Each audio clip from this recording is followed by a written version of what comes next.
اسلامی تقویم ہجری کا کیلنڈر حضرت عمر نے بنایا رضی اللہ تعالی عنہ نے، اور اسی تقویم کے مطابق وہ سال کی پہلی تاریخ کو اس دار دنیا سے آخرت کی جانب عازم سفر ہوئے۔ گویا جب ہجری سال کا آغاز ہوتا ہے تو سب سے پہلے ہمیں حضرت عمر فاروق کی یاد تڑپاتی ہے، ان کی شہادت کا تذکرہ تازہ ہوتا ہے، اور اطراف و اکناف عالم میں ان کے ذکر کی خوشبو سے، ان کے تذکرے کی مہک سے مشام ہستی منور ہوتے ہیں۔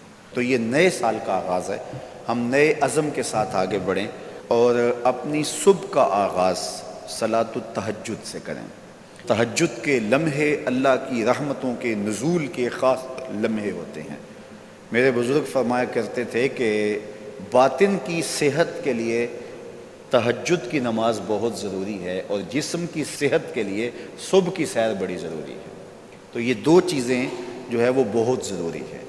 تو بالخصوص یہ بچے جو ہیں، جب اس عمر میں یہ ان کی عادت پختہ ہو جائے گی تو یہ زندگی کی آخری سانس تک باقی رہے گی۔ میرے بزرگ فرمایا کرتے تھے کہ مجھے تہجد کا عادی میری ماں نے بنایا ہے۔ وہ کس طرح کہتے ہیں کہ جب تہجد کا وقت ہوتا تو میری ماں میرے پاؤں آ کے دباتی تھی اور میں جلدی سے اٹھ جاتا، تو وہ تہجد کے لیے مجھے مصلی پہ بٹھاتی۔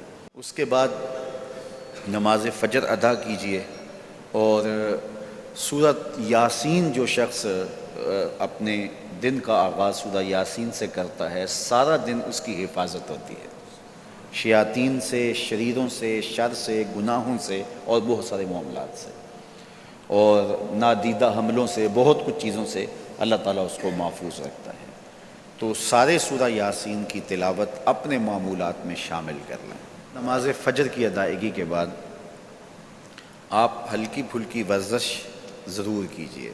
جو قوی مومن ہے، طاقتور مومن ہے، کمزور مومن کی نسبت اللہ کو زیادہ محبوب ہے۔ تو طاقتور مومن، قوی مومن، یہ مطلوب ہے شریعت کا، اور یہ مقصود ہے شریعت کا۔ پھر سونے سے قبل سورۃ الملک ایک مرتبہ ضرور پڑھیے گا۔ جس طرح سورہ یاسین پڑھتے ہیں تو سارا دن آپ کی حفاظت رہتی ہے، اور سورہ ملک اگر پڑھتے ہیں تو ساری رات آپ کی حفاظت رہتی ہے۔ اور سورہ واقعہ ایک مرتبہ یہ زندگی میں معمول بنا لیں، کیونکہ ہمارے جو معاشی مسائل ہیں اس کا بہترین روحانی حل سورہ الواقعہ ہے۔ سورہ الواقعہ کی تلاوت کرنے والا کبھی بھی کنگال نہیں رہتا۔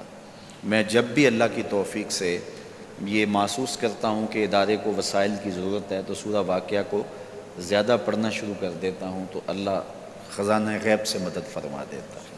اور جب بھی کبھی میں چاہتا ہوں حرمین طیبین میں حاضری کے لیے، تو سورہ واقعہ کی تلاوت میں لازمی کرتا ہوں، اس نیت سے کہ اللہ اس کی برکت سے وہاں، چونکہ ایک کا 1,00,000 کے بدلے میں جو ہے وہ ثواب ہے، تاکہ جو ہے وہ زیادہ سے زیادہ اللہ تعالیٰ وسائل عطا فرمائے۔ تو یہ ساری جو بہاریں آپ کو نظر آ رہی ہیں، اس میں بہت سارا حصہ سورہ الواقعہ کا ہے۔ جس معاشرے میں ہم جی رہے ہیں یہ ناہموار معاشرہ ہے۔